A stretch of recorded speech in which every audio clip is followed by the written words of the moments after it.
Shalom, selamat pagi Bapak Ibu, saudara-saudaraku yang dikasihi dan diberkati Tuhan.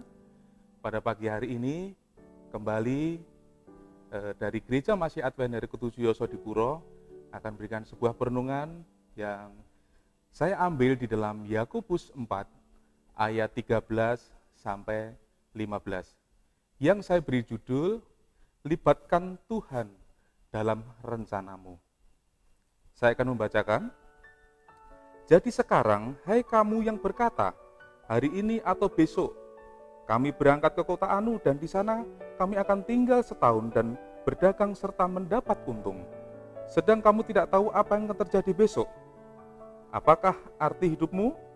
Hidupmu itu sama seperti uap yang sebentar saja kelihatan lalu lenyap.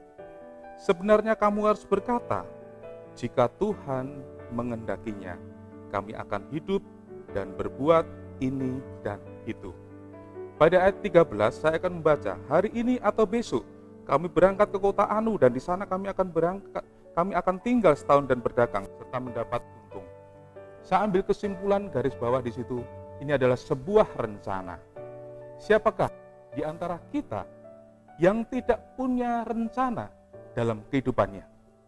Saya yakin Bapak Ibu Saudara pasti memiliki sebuah rencana.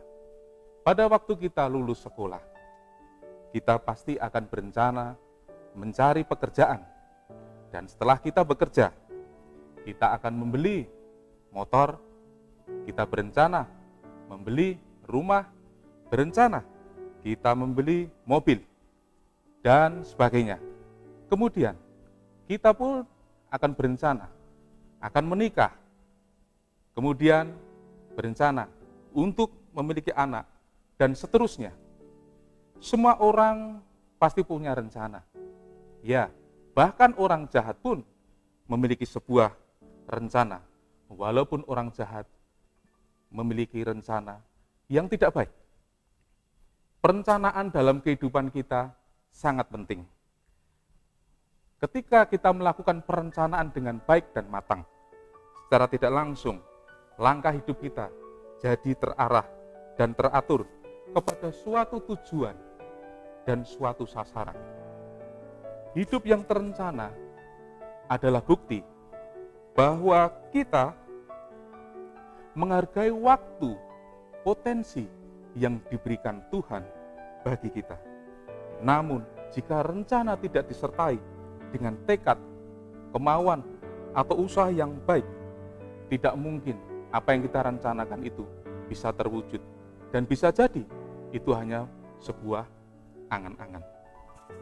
Perencanaan akan makin sempurna jika Tuhan dilibatkan dalam setiap rencana kita. Dalam Yakobus mengingatkan, di dalam Yakobus 4 ayat 15 dikatakan, sebenarnya kamu harus berkata, jika Tuhan mengendakinya, kami akan hidup dan berbuat ini dan itu. Kita mungkin sering mendengar saudara-saudara kita yang di luar, ketika dia berjanji dengan seseorang, mungkin dia berkata, insya Allah, yang artinya mungkin dalam bahasa kita, jika Tuhan mengendakinya.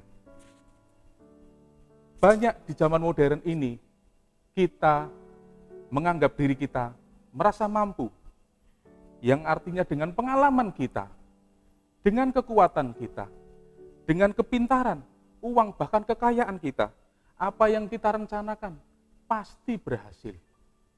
Secara tidak langsung, kita sudah melupakan Tuhan, tidak melibatkan Tuhan dalam rencana kehidupan kita, dan kita meremehkan kuasa Tuhan, mengabaikan kehadirannya, dan menganggap Tuhan itu tidak ada, tidak berkuasa. Dan yang jadi persoalan ketika kita melakukan dengan diri kita sendiri, yang menjadi persoalan akan timbul diri kita, diri yang sombong. Merasa diri yang sombong, merasa diri yang mampu mengatasi itu.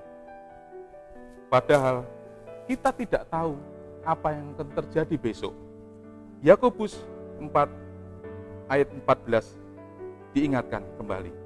Sedang kamu tidak tahu apa yang akan terjadi besok. Baik esok, lusa, maupun minggu depan, bulan depan, tahun depan, kita tidak tahu apa yang akan terjadi dalam diri kita. Karena kehidupan ini tidak semulus apa yang kita bayangkan. Terkadang ada kejutan-kejutan yang tidak kita harapkan. Sementara kita hanya bisa menduga-duga dan mengira-ngira.